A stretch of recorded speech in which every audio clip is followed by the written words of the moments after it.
Welcome to round number 19 already. 19, can you imagine? Welcome everybody already in the call. Welcome to a session today exclusively on the topic, on the theme of logos. Logos, what a word. It means word. It means speech. It means reason. Hi, Albert there. It means reason. It has so many meanings. If you go to Wikipedia, there's like 6 lines of meanings of the word logos. But come on, if you ask me, drilling down all the things I've done, all the things I've read, all the things I've done with logos, in the end, it comes down to one question only. Does it make sense what you say? Does it make sense to others what you say? And guess what they always tell me then, sometimes? Yeah, but Florian, what about Donald Trump? Come on, guys. If you want to find one example for anything, you will always find that one example. But come on, there are more people on this planet than Midwestern Americans. There are people who live 50 miles away from the Grand Canyon and they've never been to the Grand Canyon. But there are other people too in the world. And logos is so powerful.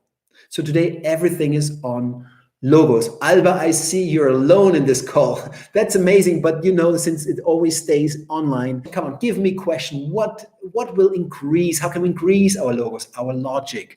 How to have more sense? How does it make more sense what you say? This is what it's all about today.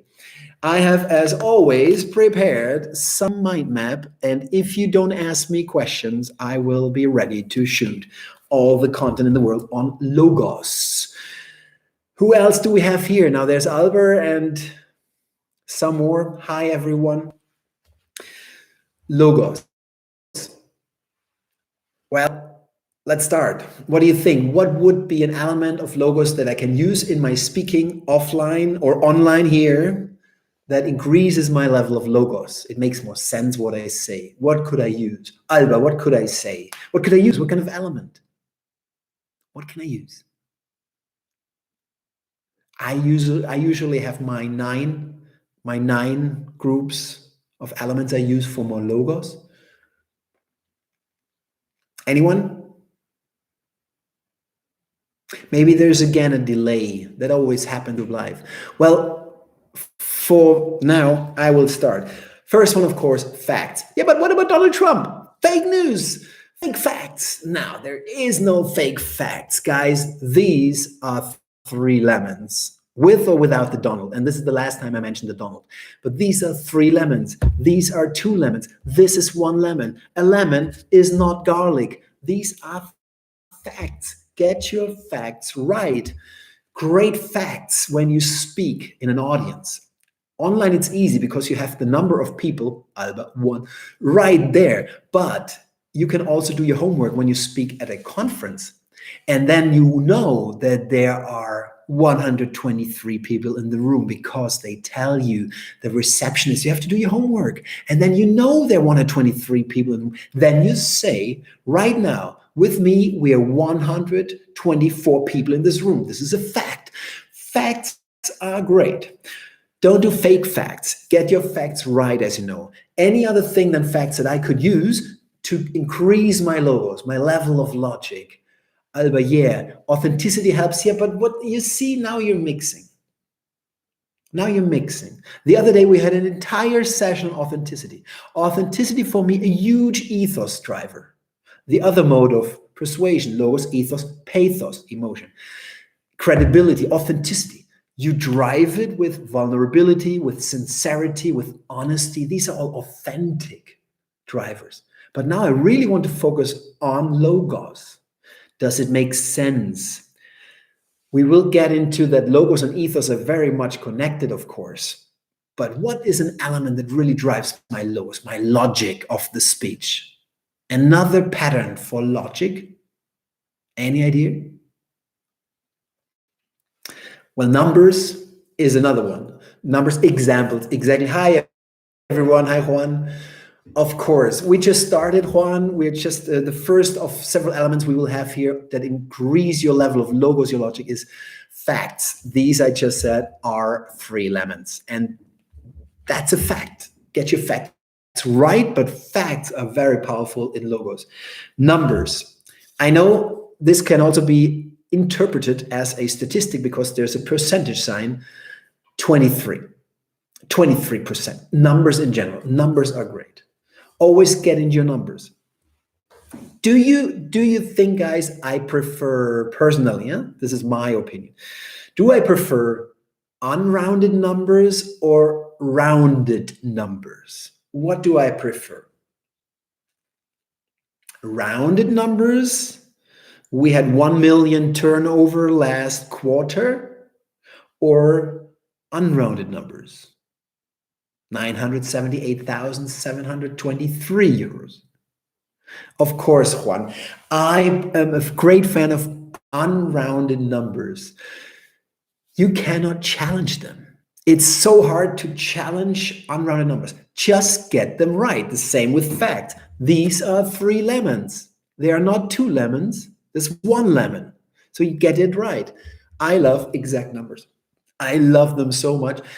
If I had known it in my memory chip already, if I had learned it, I would love the light speed, 298,700 something. If you get that right, this is so impressive. Alba, why can you not see the chat? Oh, I see the chat. I see that you just said, I don't see the chat. That is weird. That is weird. Yeah, unrounded numbers are cool. Hi, every new one here in the session. Everything today about logos. Now we had already facts and we had numbers, data. You know what happens right now in the US? And of course, the media full of US because they have the biggest problem now in the world. But don't you think it's amazing? I mean, I always say pathos beats logos. Emotion beats logic. But what happens right now with Dr. Tony Fauci and Deborah Birx, they are kicking the shit out of their own president. They are kicking the shit out of their own president. Logos beats ethos and pathos of Mr. Trump. He has no chance anymore. And he retreated. He acknowledges it. That's because of the power of factual data. It's data and projections based on assumptions, which are always wrong in speaking, but not in modeling. They do great logos. They do a great job. And this is why logos beats ethos and pathos. You see, logos can be so powerful. I mean, the data and a series of numbers, qualitative or no, a series of numbers and data. Data is amazing. We have to flatten the curve. Haven't you heard that one? This is all logos. Logos is tremendously important when you speak. What is your flattening the curve when you give your next business presentation?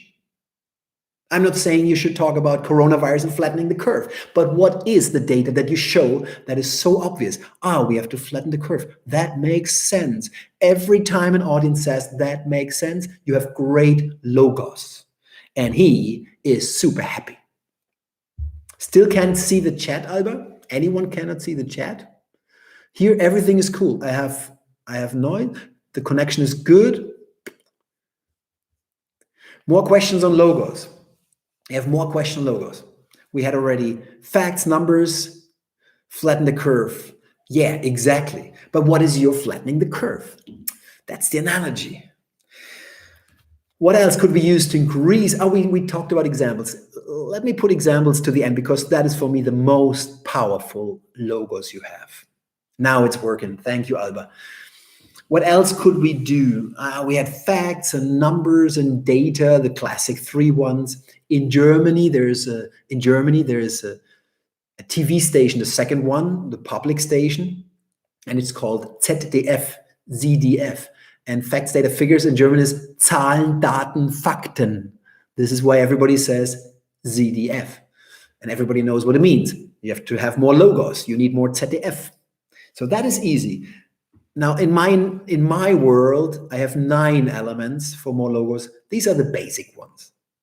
Fact, figure, data, come on. That is business as usual. I was with KPMG finance-based, all facts, data, figures. Anything else we could use to increase our level of logos?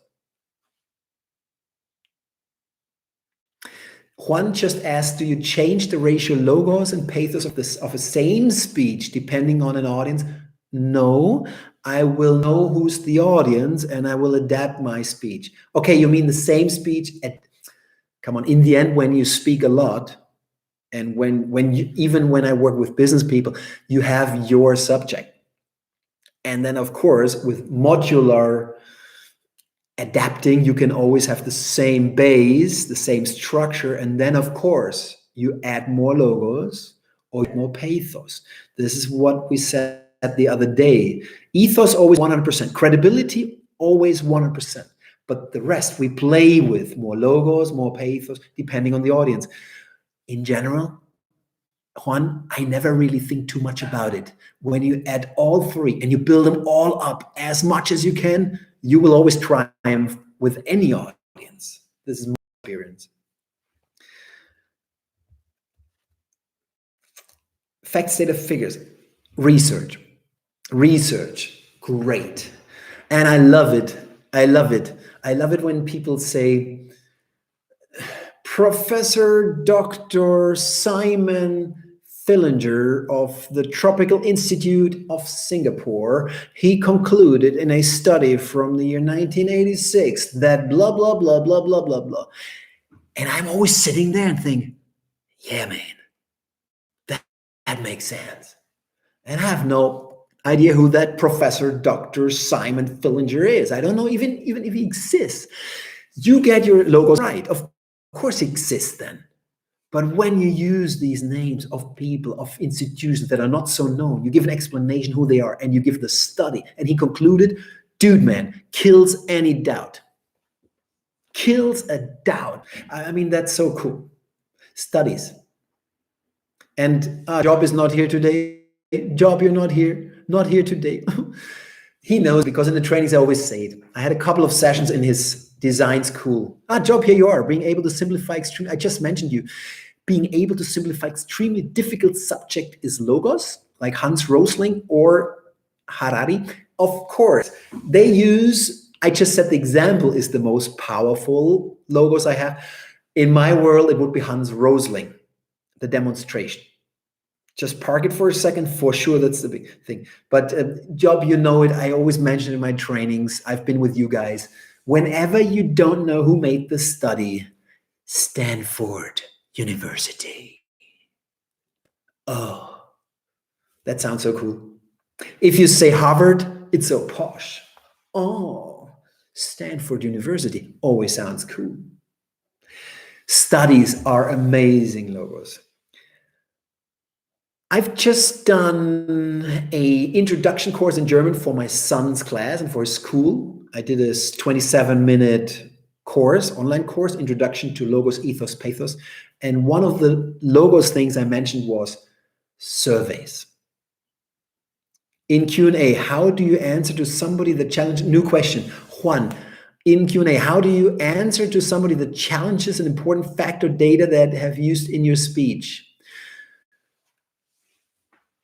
Always defend yourself to the limit. The source I have is this, and I cross-checked this source. If you have another source, after this presentation, let's sit together and see what is better. But this is my current status of knowledge, so I go for this one. Defend your data, your logos with assertiveness. But also right now, I watch a lot of Dr. Fauci of the US, that super guy with the pandemic. And just yesterday in an interview, CNN, he said, oh, I don't know that. I will get back to you. If you don't know something, to not hurt your ethos, you admit it.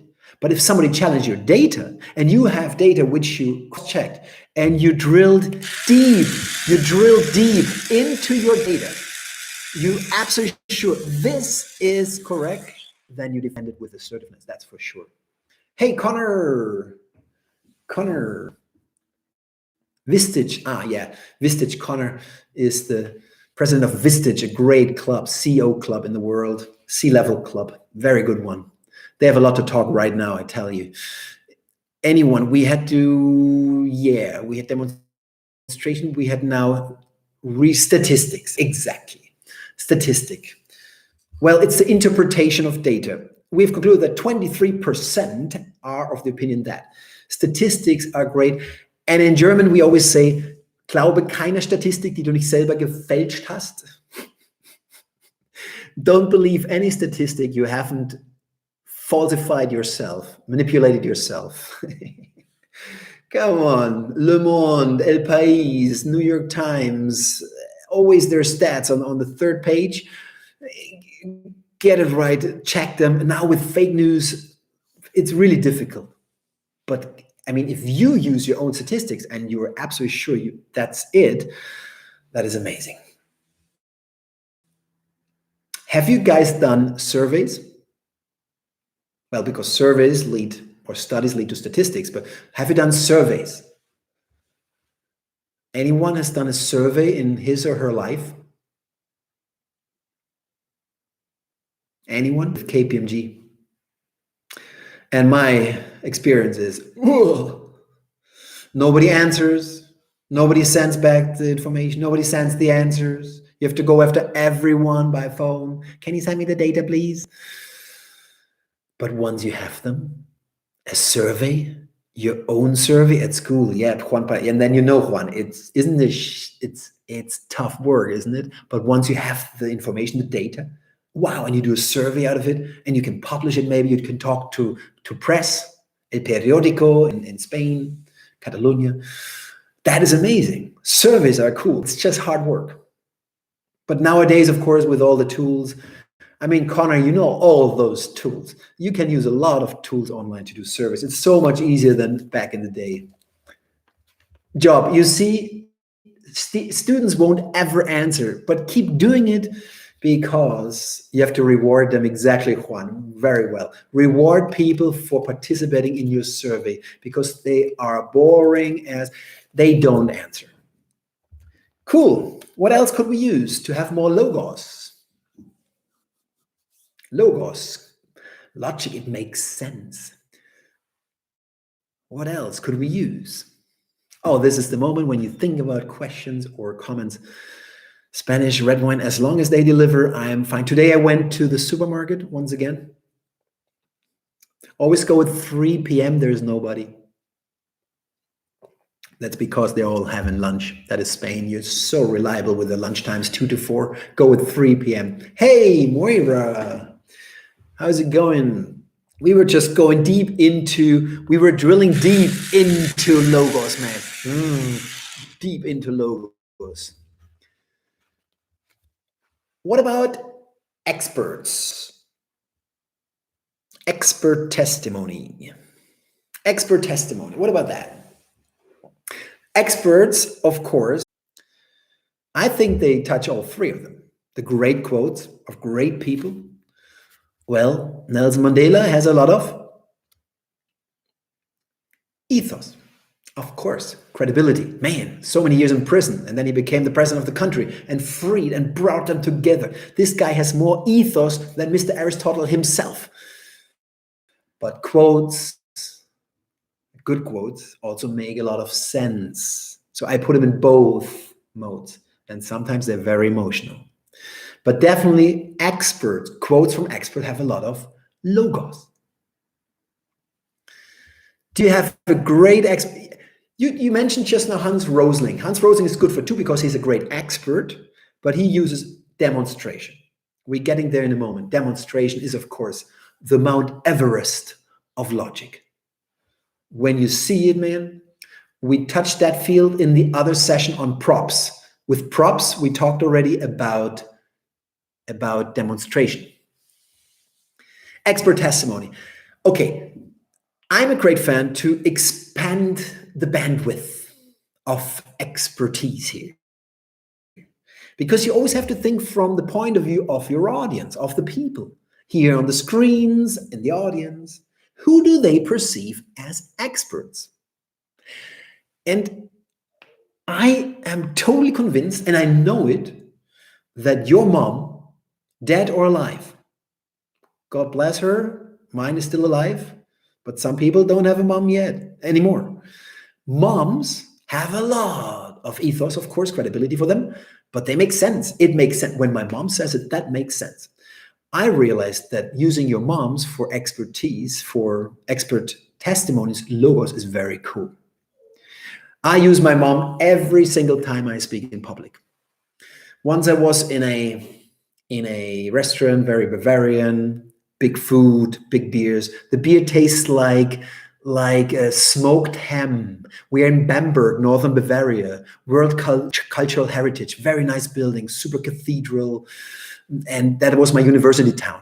So we went back, and there's my mom. That's 5 years more or less back. She was 83. There's Alvaro playing with something on the table. He was back then 8 years old, and I'm there.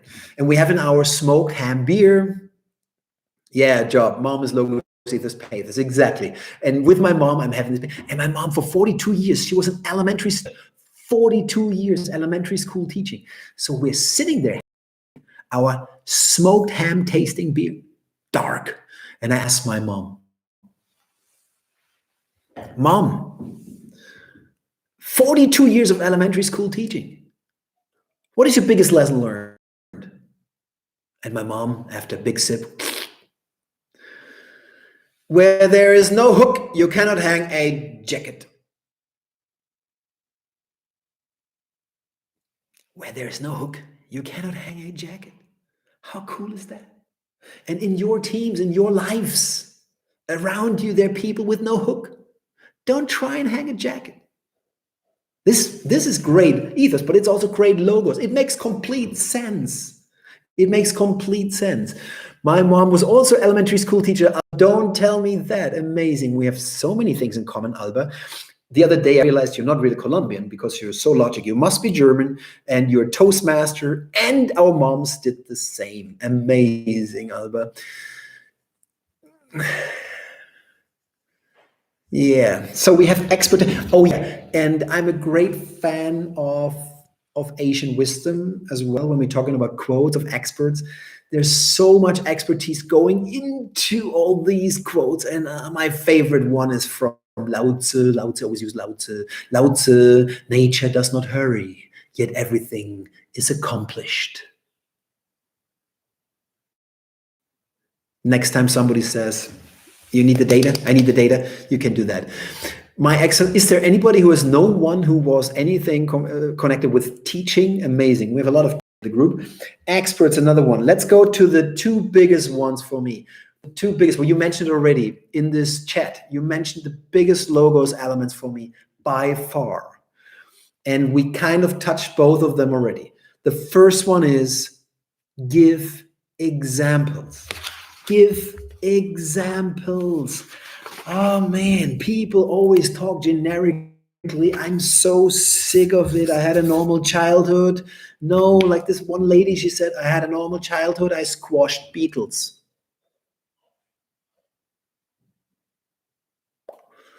Don't squash beetles, but that is an example. Examples make sense. You prove something. The other day in one of my visual tips, and by the way, I realized none of you gets my 102 visual tips on Amazon or YouTube or Google Play. No, nobody. Such a great book, but I will never do advertising for it. I had one visual tip, which is also in the book, which is this one. I painted now. Just a second. Just a second. Yeah, Connor, are you still here? When you don't speak, it's not possible, but when you write, maybe can you write and speak at the same time? That's like listening and reading. This is really difficult. Just a moment. Okay, what I'm going to show you, you will never show to scientists. Juan Carlos, are you a scientist? I always have the feeling you're kind of a scientist. Are you? Okay, this is what I posted, and this is part of the book, 1 or 2 visual tips. Read it carefully.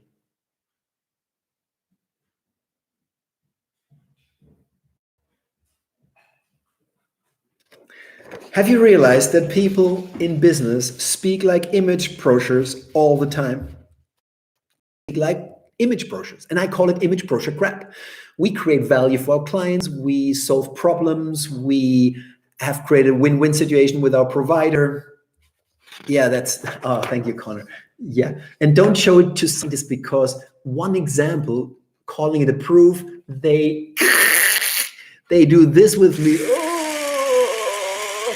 they kill me. Don't tell scientists. But in speaking in rhetoric, when you speak, communicate, I realized one example is a proof of something. And people speak like image brochures all the time. And that's why I say, don't tell me what you do. Tell me what you did in the past. What did you do to create value for your client? Can't you just tell me for once? It's amazing.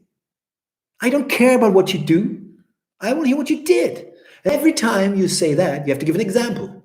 Connor's here. We do, for 9 years, 10 years now, we do executive MBA courses. And we give them a logos-based speech, and they have to give, how is it? A statistic, an expert testimony, a block B, and the third argument, a personal example. We force them to give examples. And even there, in the first round of 2 speeches, even there, they're generic. Generic does not work. Second tip for examples.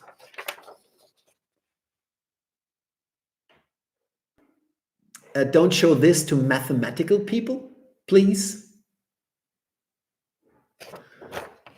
Marketing, Juan Carlos, exactly. Now I'm reading this. How funny, Maura, breaking the pattern as we saw in the university. Yeah, exactly. Maura is Irish. She's always breaking patterns. Back to this one. Guys, this is something mathematical people don't like to see, but this is a fact for examples as well. I realized that far too many times. One example at a time. Give one example. One example is great logos. And then people would say, yeah, and there was another occasion where we did this. What happens? It's always an anticlimax, constantly, and you dissolve the importance of the first example. 1 beats 2. I only use 2 when I want to compare nightlife in Barcelona or nightlife in Madrid. Then I have to give 2 examples.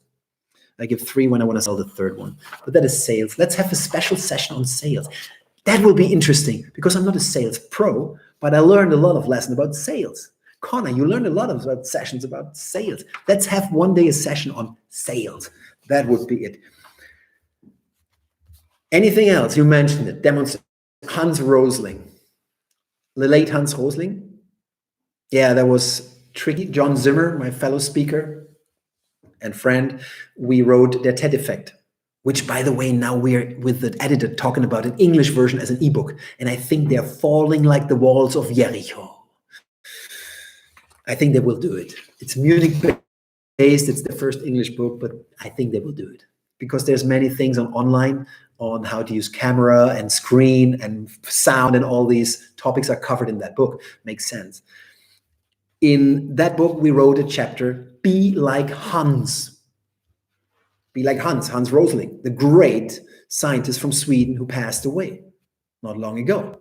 2-3 years. And while we were writing, while it was with the the book was with the editing, Hans Rosling died. So we had to change from present tense to past tense.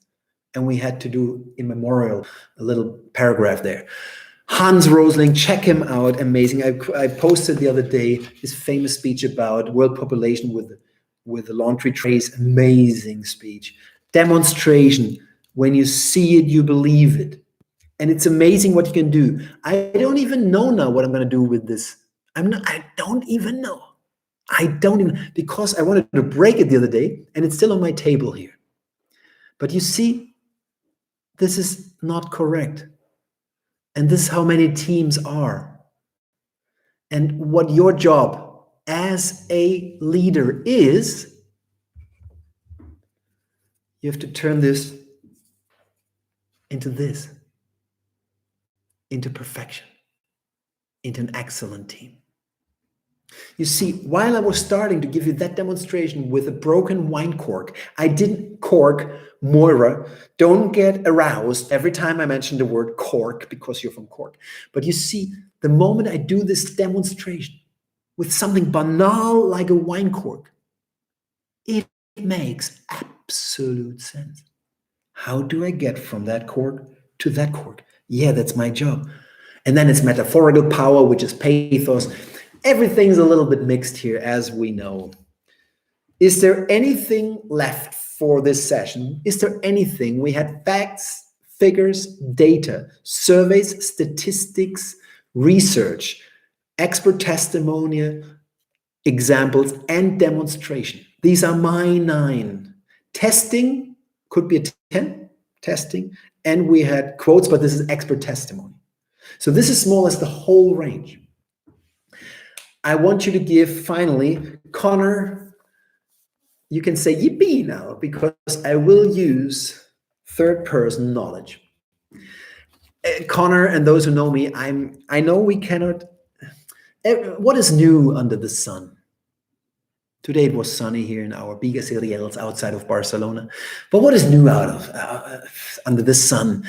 Ever since Aristotle and communication, everything is said, everything is there. But I really want to repaint the wheel. I don't want to use the wheel of others. This is an exception because I really like the 6 factors of influence of Robert Cialdini. And Robert Cialdini with a C, Cialdini, he wrote this classic marketing psychology book, Influence, How to Influence Other People. It's from the year, like Orwell, easy to remember, 1984. It's on Amazon and Google Play. Check it out, Influence by Robert Cialdini. And it's marketing psychology, how to influence other people. Now there's 6 factors, and 4 of them fall for me into the logos category. Logos category. And I will repeat it all the time again. Many times it's mixed between the pillars. Being cliche in your logos, just a second. Being cliche, Job says, being cliche in your logos drops your ethos, like using quotes or studies everyone else does. Exactly. Don't do that. We had it before. Cliche is Ebola, or it's like the coronavirus. Stay away from cliche. I don't even say last but not least. Don't quote, be the change you want to see in the world. And I told you the other day, Gandhi never said that. Cialdini, great for sales. Cialdini is amazing. And because I cannot remember stuff, I use acronyms, abbreviations to remember stuff. And I put his 6 factors of influence into a Mercedes-Benz special car, the R-Class. The R-Class. There is a car they once built, it was the R-Class. So it's reciprocity, consistency, likability, authority, scarcity, social proof. That was fast. But let's take what I think falls in the category of logos, because likability, sharing vulnerability makes you likable, empathy makes you likable, caring for people, interacting with you in the chat makes me likable. But that is ethos for me. That is really ethos. Authority comes from author, and authority is your authority. Total ethos. But reciprocity, consistency, scarcity, and social proof, that's quite logos for me. It makes a lot of sense. Reciprocity, quid pro quo. Clarice, tell me more. Quid pro quo, something for something. When you invited that kid to your birthday party, that kid invited you to his birthday or her birthday party. That makes sense. Quid pro quo. Consistency, we had it. Oh no, we had it in the structure, but you know what? I'm going to do a special session. Let's do it tomorrow. Tomorrow I do a special session on call to action. The call to action is so important, and there you will learn more about consistency. Park it for tomorrow. And then scarcity. Have you ever seen a building? Right now, everybody's at home, but have you ever seen in a normal town any building saying all apartments are available? There are always 2 available. 1 there, that's too obvious. They always say 2. Scarcity. The bouncer didn't let you in the fucking club. Why? Because it's scarcity. It drives you to go in again and again. You want to go in because it's scarce. You love that. You want to have it. And then, of course, social proof. Why does George Clooney drink Nespresso? It's expert testimony, of course, and it's social proof. Hey, if he does it. So when there are 5 people in the team of 17 who already use your product, say there are already 5 people in this audience who use that product. That is logos at its best, social proof. So you have it here. I added this Robert Cialdini because he's really great. Conor, you taught me all this, and I think this is really worth sharing with the world. It's a classic 1984 by Robert Cialdini, Influence. And Juan says it, it's great for sales because this is how a brain works. We've had a huge session on logos. Thank you, everybody, for joining one more time. We covered so many things, and what can I say? I'm really looking forward to tomorrow, because kind of it's like every day I wait for 6 p.m. now. Thank you, Juan. I wait for 6 p.m. It's fun. And it also challenges me to think deeper, to take your advice, to put it all in, to make it better. And as a team, we will get better every time with more knowledge. Now, tomorrow is all about call to action, and not only call to action. That's a surprise. That's a surprise. So I say thank you once again. Tomorrow, let's go to the end of your speech to nail it, and that will be tomorrow's thing. Thank you, everyone. And as always, hasta la vista.